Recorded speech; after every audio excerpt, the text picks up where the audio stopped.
그 말씀에 아버지 내가 충만하게 하시고, 주님의 말씀 가운데 아버지 들어가는 자들, 주님의 말씀 가운데 거하는 자들, 하나님 아버지 충만하게 하여 주셔서 그 은혜로 아버지 살아감을 아버지 고백할 수 있는 주의 백성들 되게 하여 주시옵소서. 역사하여 주시옵소서. 주의 아버지 역사하여 주시옵소서.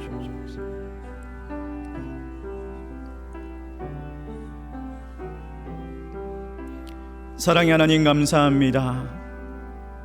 오늘 주일날 주님 앞에 나와 예배 드릴 수 있는 귀한 시간을 허락하여 주시고, 우리에게 이 장소와 또 하나님 이 예배와 이 공동체를 허락하여 주심을 감사합니다. 주님, 우리 예배 가운데 임재하여 주시고 오늘도 말씀으로 임하여 주셔서 하나님의 말씀이 우리의 심령을 쪼개고 또 하나님 앞에 일어나는 그런 역사 있게 하여 주시옵소서. 예수님의 이름으로 기도드리옵나이다. 아멘. 할렐루야. 오늘도 하나님의 말씀이 들려질 뿐만 아니라 그 말씀 가운데 순종하는 저와 여러분 되시기를 주의 이름으로 축복합니다. 여러분, 다미 선교회라고 아시죠? 지나간 선교회지만 1992년 10월 28일 날 이 다미 선교회가 휴거한다라고 하면서 휴거를 기다리는 사람들이 있었습니다. 이장님 씨의 그 말을 믿고 휴거를 믿는 이 사람들이, 어떤 사람들은 직장에 막 사표를 던지고, 또 대구에 사는 어떤 사람은 전세를 다 찾아가지고 그걸 그 선교에다가 헌금하고 그 선교에 들어가가지고 살았대요. 또 전남의 한 여고생은 부모님이 다미 선교에 못 나가게 막자 자살을 해버렸어요. 또 서울의 어떤 사람은 대학생 아들 3명하고 그 종말론에 빠져가지고 가정이 파탄이 일어난 거예요. 두 아들이 가출을 했는데 한 명은 북한으로, 한 명은 외국으로 가서 순교하겠다라고 하면서 가출을 해버렸어요. 어떤 임산부는 휴거할 때 쉽게 몸이 가벼워져서 올라가야 한다면서 낙태를 해버렸어요. 어떤 군인은 휴가를 갔는데 휴거할 건데 왜 복귀하냐 이러면서 복귀하지 않고 결국 영창으로 잡혀갔습니다. 여러분, 왜 이런 일들이 일어날까요? 그것도 교회를 다니고 신앙생활을 하고 성경을 좀 안다라고 하는 신자들이 휴거니 종말이니 이런 말들에 현혹되어 가지고 그들의 생활을 정리하고 그들이 믿던 신앙도 어디 갔는지 알 수 없고 그 생활이 그렇게 망가져 버리는 걸까요? 지금도요, 보면 하나님의 교회 신천지 이만희 씨가 하는 그런 거짓 종말론에 쏘가가지고 안상홍이나 이만희가 종말의 예수다라고 믿고 그렇게 거짓 종말론에 사로잡혀가지고 가족도 안 보고 생활도 그냥 포기하고 그렇게 살아가는 사람들이 얼마나 많습니까? 분명히 예수님께서 우리에게 종말의 때는 하나님만 아신다라고 말씀하셨습니다. 하나님은 왜 우리에게 종말의 때를 알려주지 않았을까요? 하나님이 우리를 무시해서 그 때를 감추신 건가요? 아니죠. 하나님은 우리를 위하고 또 사랑하시기 때문에 그것을 감추신 거예요. 우리가 종말의 때를 아는 것이 우리에게 유익하지 않기 때문에, 오히려 모르는 것이 더 유익하기 때문에 그것을 감추신 거예요. 지난 금요일날 남전도에 헌신 예배를 드렸습니다. 조이 찬양팀에서 마지막 찬양으로 마라나타를 찬양하는데, 이 마라나타라는 말이 주 예수여 어서 오시옵소서 이런 말이지 않습니까? 초대교회를 살아갔던 그 성도들의 신앙의 고백, 그들이 정말 그 고난과 핍박 가운데 주 예수여 어서 오시옵소서, 하나님의 나라 예수 그리스도의 그 재림을 고백하면서 그것을 기대하면서 불렀던 찬양, 그 마라나타 아닙니까?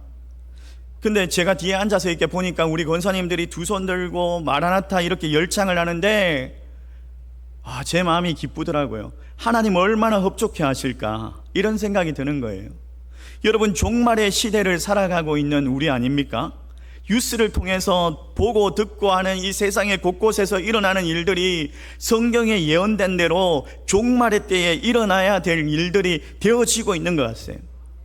그런 이때에 우리 신앙인들 중에 어떤 분들은 마라나타의 신앙으로 주님 다시 오실 날을 기대하고 준비하면서 살아가는 반면에, 어떤 사람들은 주님 다시 오시는 것이 나랑 무슨 상관이냐 이러면서 세상을 즐기면서 한 발은 세상으로 한 발은 교회로 그렇게 두고 살아가는 사람들이 있는 것 같아요.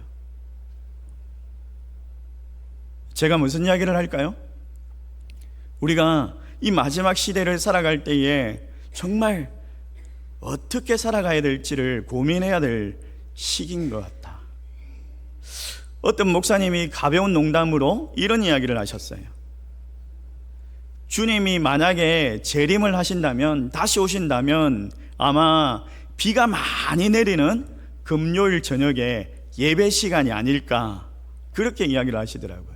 무슨 말인지 아시겠어요? 비가 많이 내리는 금요일 저녁 예배 시간에 교회 왔는데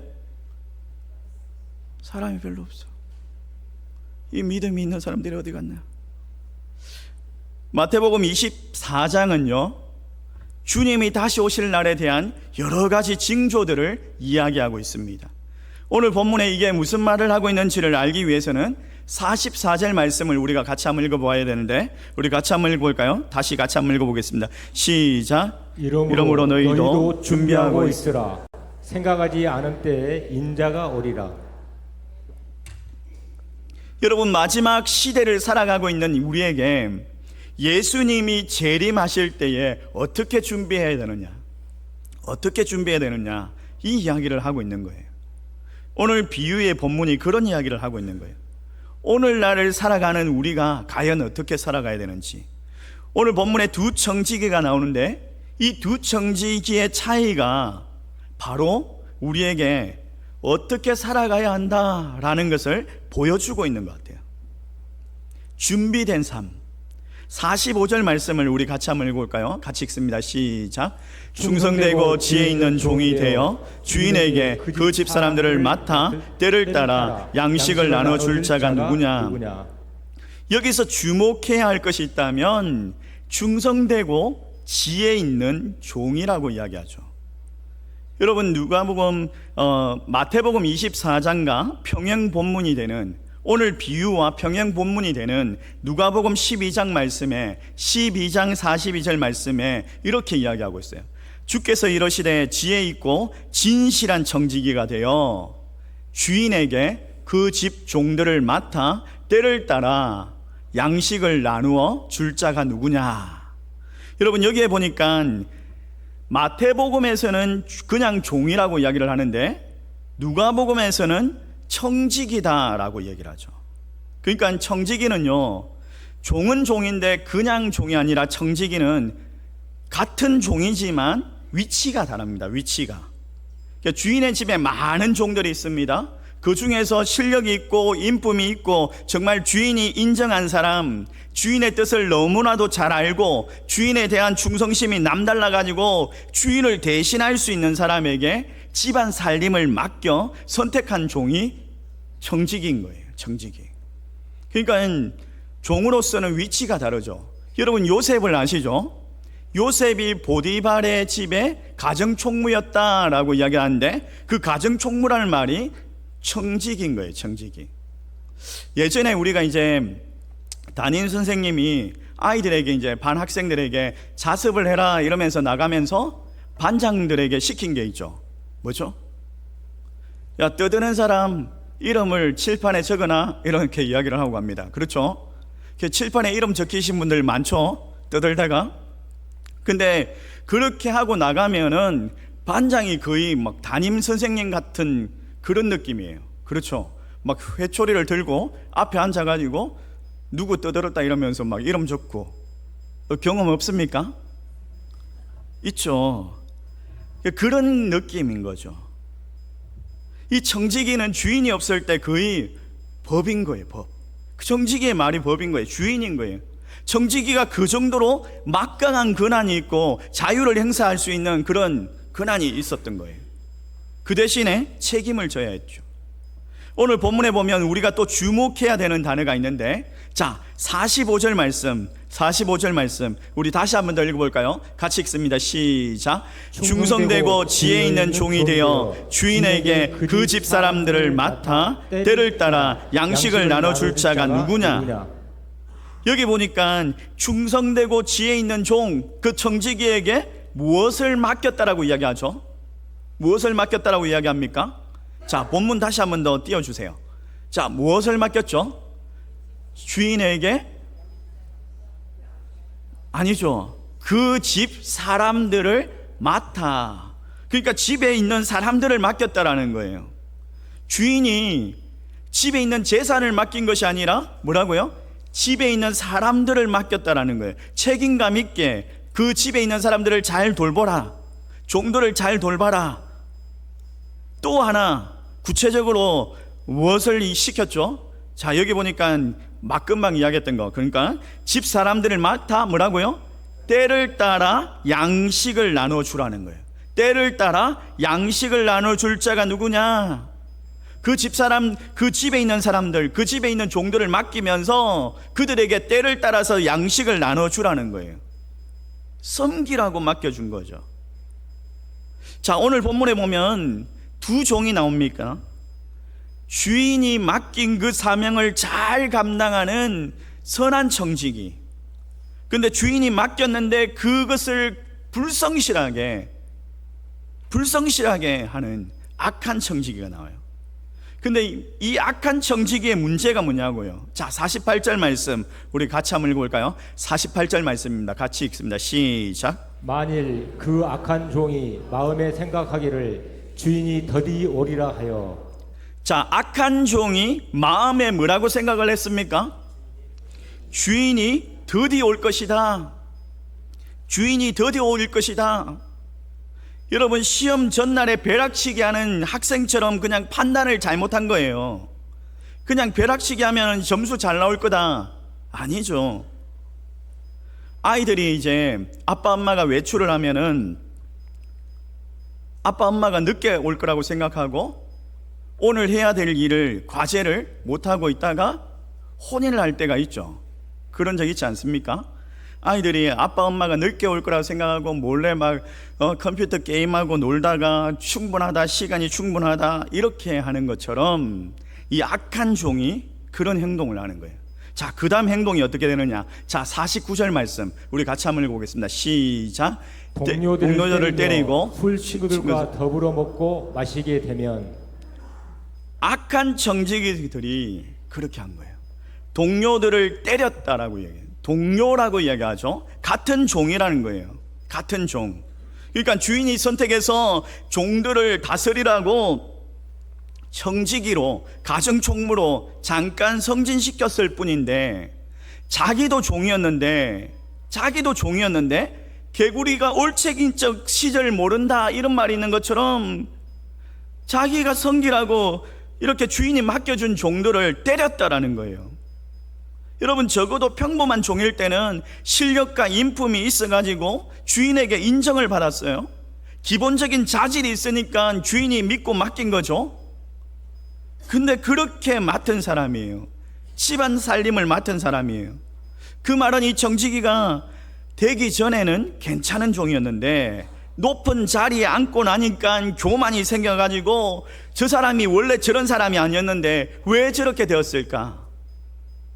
여러분, 국회의원들이 보면은 이렇게 후보로 나와 있을 때는 막 인사하러 다니고 90도로 막 인사하고 막 이럽니다. 그러죠? 근데 국회의원 되고 나면은 얼굴 보기도 힘들고 인사도 잘 안 합니다. 그러죠? 사람이 보면 자리가 사람을 만들기도 하지만 자리가 사람을 망치는 경우도 있더라는 거예요. 근데 이런 악한 청지기의 경우가 우리 이야기 아닙니까? 우리 이야기. 이 악한 청지기가 우리 이야기 아닙니까? 우리가 언제 다 못 살았잖아요. 언제부터 다 잘 살게 되었다고. 우리보다 조금만 없이 사는 사람들 보면 막 무시하고, 사람들이 타고 다니는 차를 보고 또 뭐 입고 다니는 옷이나 그런 가방들을 보고 사람을 평가하고 학벌이나 외모를 보면서 그 사람들을 막 무시하고 판단을 합니까? 여러분, 사람을 그렇게 판단하고 무시하면 안 돼요. 무시하면 안 돼요. 하나님이 가장 악하게 보시는 거라고요. 누가 뭐 실력이 있다 없다 이걸 누가 평가하냐고요. 하나님은 고아나 가부나 이방인이나 가난한 자나 병든 자들이나 그들의 눈물을 보신다라고 말씀하셨어요. 우리에게 무시할 자격이 없다라는 거예요. 세상은 몰라도 교회 안에서까지 그러면 안 되는 거잖아요. 여러분, 같은 성도 같은 집사일 때는 다 괜찮았는데 이 집사님들이 꼭 장로님이 되거나 권사님이 되면 좀 이상해지신 분들이 있어요. 우리 교회는 안 그래요. 우리 교회는 없어요. 그런 분이 없어요. 우리 교회는 없는데 꼭 그런 분들이 있더라고요. 내가 장로인데 내가 권사인데 이러면서 어깨 힘주고 다니고. 이전에 제가 전도사로 사역했던 그 교회는요, 이 김씨 집안이에요. 김씨 집안. 그 동네가 다 김씨인 거예요. 의성 김씨.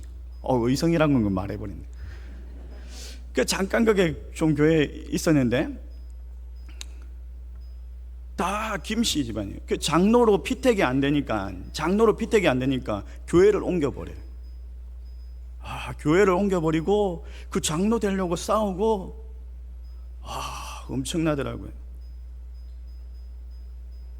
얼마나 교만한 생각인지, 얼마나 하나님을 대적하는 생각인지.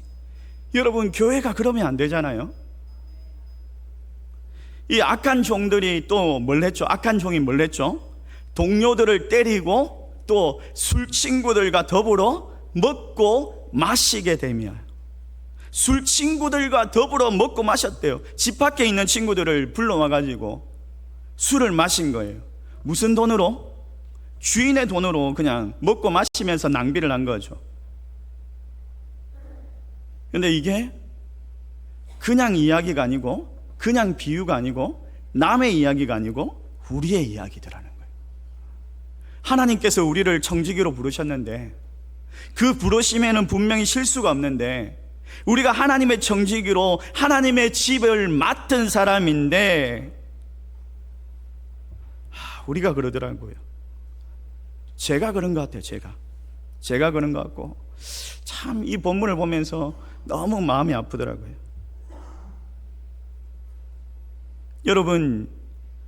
여러분도 마찬가지예요.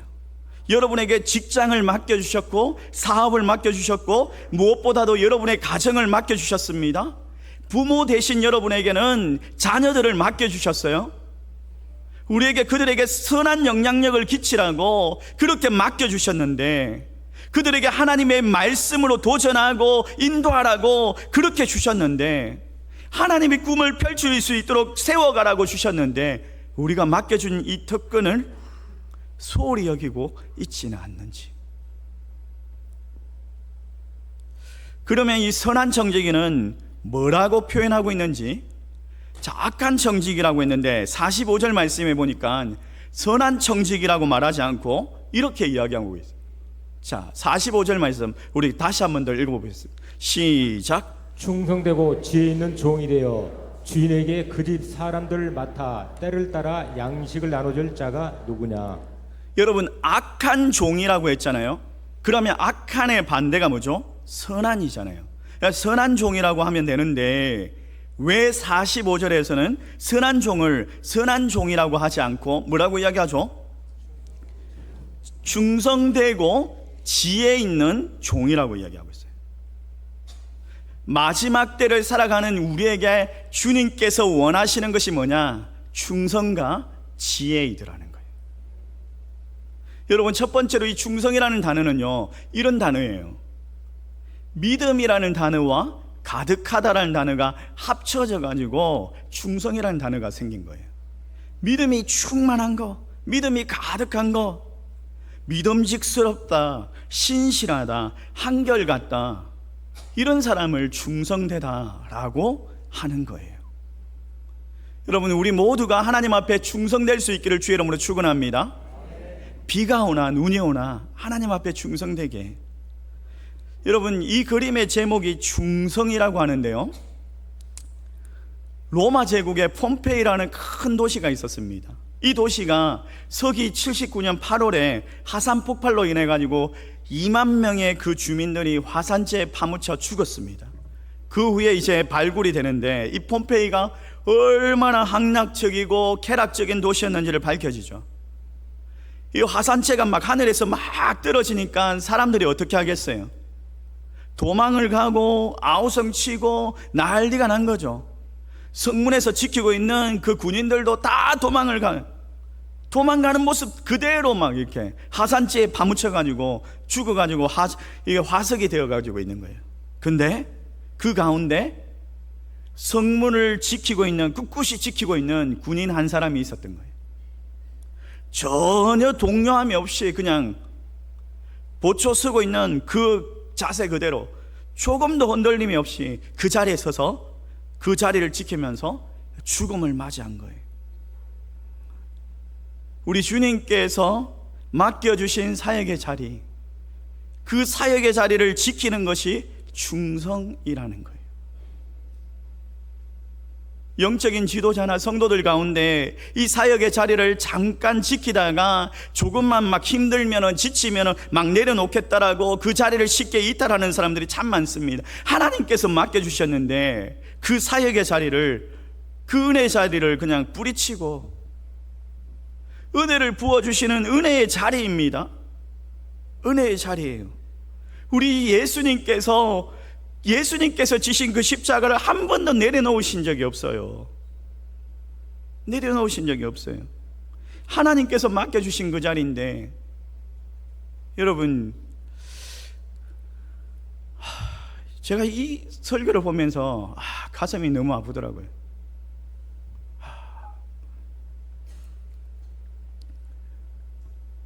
우리 구역장님이나 교사 선생님이나 또 성가대 대원이나 찬양팀이나 늘 그 자리를 지킬 수 있기를 주의 이름으로 축원합니다. 제가 늘 감사하고 또 고마운 분들이 있는데, 항상 그 자리를 지켜주시는 분들, 새벽이나 수요일이나 금요일이나 비가 오나 눈이 오나 정말 예배의 자리, 그 사역의 자리를 지켜주시는 분들, 묵묵히 지켜주시는 분들을 보면 너무 감사해요. 제가 새벽 예배 때 차량 운전을 하는 거 아니겠습니까? 그분들이 너무 감사해가지고, 너무 귀한 분들이, 예배의 자리를 지켜주시는 분들, 항상 그 자리에 있어요. 그분이 안 오시면은 어디 아프신가? 늘 걱정이 되고 이래요. 가끔 오시는 분들 보면은 별로 걱정이 안 돼요. 또 오셨구나, 반갑네.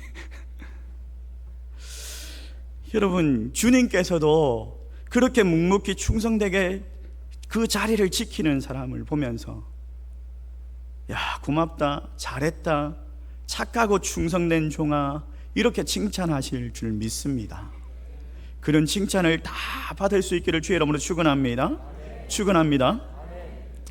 이 마지막 때에 또 우리 주님께서 요구하시는 것이 있다면 지혜인 거예요. 지혜. 여러분, 종에게, 청지기에게 그 집안 사람들을 맡기면서 구체적으로 뭘 하라고 했죠? 때를 따라 양식을 나누어 주라. 때를 따라 양식을 나누어 주는 일을 맡겼다라는 거예요. 때를 따라 양식을 나누어 주는 일에는 지혜가 필요한 거예요.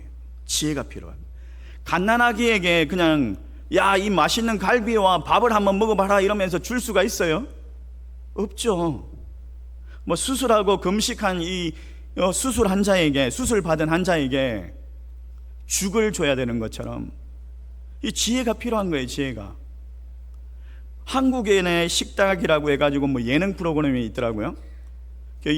이연복 셰프하고 이제 그 팀들이 외국에 가가지고 그 급식을 하더라고요. 외국 사람들에게 단체 급식을 하는데 약 한 200명 정도, 100명 정도 이런 사람들에게 급식을 하더라고요. 그걸 보면서 나는 일괄적으로 다 주고 자기들이 그냥 선택해서 먹겠지라고 생각했는데 그게 아니더라고요. 보니까 어떤 사람들은 비건이다 해가지고 채식주의들은 채식주의를 위한 음식이 또 따로 있어요. 또 알러지가 있는 사람들은 또 알러지가 있으면은 그걸 또 안내를 해줘요. 그걸 보면서 저렇게 섬세하게 배식할 때도 저렇게 안내를 해야 되는구나. 그리고 그 시간을 맞춰야 돼요. 막 급하게 막 만드는데 그 배식 시간을 맞춰야 되고 엄청나게 그 음식과 그것들을 만드는데 지혜가 필요하더라고요. 지혜가 필요하더라고요. 그냥 맡겨진 일을 그냥 열심히 한다고 되는 것이 아니라 맡겨주신 그 때에 맞는 양식을 먹이는 지혜가 분명히 필요하다는 거예요. 지혜가 있어야지 돈도 경영하고 사람도 경영하고 악한 사람들에게 속지 아니하고. 여러분, 그래서 우리에게 하나님의 지혜가 필요한 것 아닙니까? 근데 그 하나님의 지혜를 어떻게 받을 수 있습니까? 하나님 앞에 엎드려야 되는 거죠. 엎드려야죠. 겸손하게 하나님 앞에 지혜를 구해야지 하나님께서 지혜를 주시지 않겠어요? 솔로몬이 하나님 앞에 지혜를 구했던 것처럼 지혜의 시작은 여호와를 경외하는 것부터. 야고보서 1장 5절 말씀에 이런 이야기가 있어요. 이런 말을 하는데 같이 한번 읽어볼까요? 같이 읽습니다. 시작. 너희 중에 누구든지 지혜가 부족하거든 모든 사람에게 후히 주시고 꾸짖지 아니하시는 하나님께 구하라. 그리하면 주시리라. 너희 중에 누구든지 지혜가 부족하거든 뭐라고요? 모든 사람에게, 지혜를 구하는 모든 사람에게 후히 주시는 하나님 앞에 구하라는 거예요. 그러면 어떻게 하신다? 주신다. 약속의 말씀을 붙들고 하나님 앞에 구하시기를 주의 이름으로 축원합니다. 내 힘으로 아무리 애를 써도 되지 않습니다. 쉽지가 않습니다. 경영하는 것이, 사람을 대하는 것이, 직원을 대하고 그렇게 하는 것이 되지가 않아요. 하나님 앞에 지혜를 구해야 합니다. 자녀를 키울 때도 지혜를 구해야 합니다. 간절히 기도하셔야 돼요. 하나님께서 이 정직기에, 선한 정직기에 그 지혜를 채워주실 줄 믿습니다. 그렇게 하나님께서 원하시는 충성과 지혜 있는 정직이가 되면요, 하나님께서 그에게 축복의 통로로 사용하신다요. 자, 46절 말씀 우리 마지막으로 같이 한번 읽어볼까요? 시작. 주인이 올 때에 그 종이 이렇게 하는 것을 보면 그 종이 복이 있으리로다. 복이 있으리로다. 지혜 있고 충성된 정직이, 충성된 종, 복이 있으리라. 그 사람도 복을 받고 그 사람 주변에 있는 사람들에게도 복을 흘러 넘치게 하는 그런 복이 있다라는 거예요. 여러분, 성경에 나오는 이 요셉이 보디발의 집에 가정총무, 청지기가 되지 않았습니까? 성경에 뭐라고 이야기해요? 가정총무가 되니까 요셉으로 인해서 그 보디발의 집이 복을 받았다. 하나님 앞에 복을 받았다. 그렇게 분명히 이야기하고 있어요. 여러분이 회사의 사장님이 아니라도 상관없다는 거예요. 자신감을 가지고 계시고, 여러분이 회사에 있기 때문에, 그 회사에 있기 때문에 하나님께서 그 회사를 복 주시는 거예요. 아멘이십니까? 여러분이 그 사업장을 운영하고 있기 때문에 그 사업장이 복을 받는 거예요. 가정이 복을 받는 거예요. 여러분이 거기에 있기 때문에 복을 받는 거예요. 여러분들의 직원들이 복을 받고 여러분의 주변에 있는 모든 사람들이 복을 받는 역사가 일어난다라는 거예요. 하나님께서 그 요셉을 애굽의 총리로 세우시니까 애굽이 그냥 축복을 받았어요. 애굽이 하나님의 축복으로 덮여지는 역사가 일어났습니다. 여러분, 그런 축복을 누리시기를 원하십니까? 이 마지막 때에 정말 충성되고 지혜 있는 종으로 하나님 앞에서 겸손하게 구하고 나아갈 수 있기를 주의 이름으로 축원합니다. 하나님께서 후히 주시겠다, 넘치도록 그냥 풍성하게 주시겠다라는 거죠. 이 약속의 말씀을 붙들고 축복의 통로로 쓰임받는 저와 여러분 되시기를 주의 이름으로 축원합니다. 축원합니다.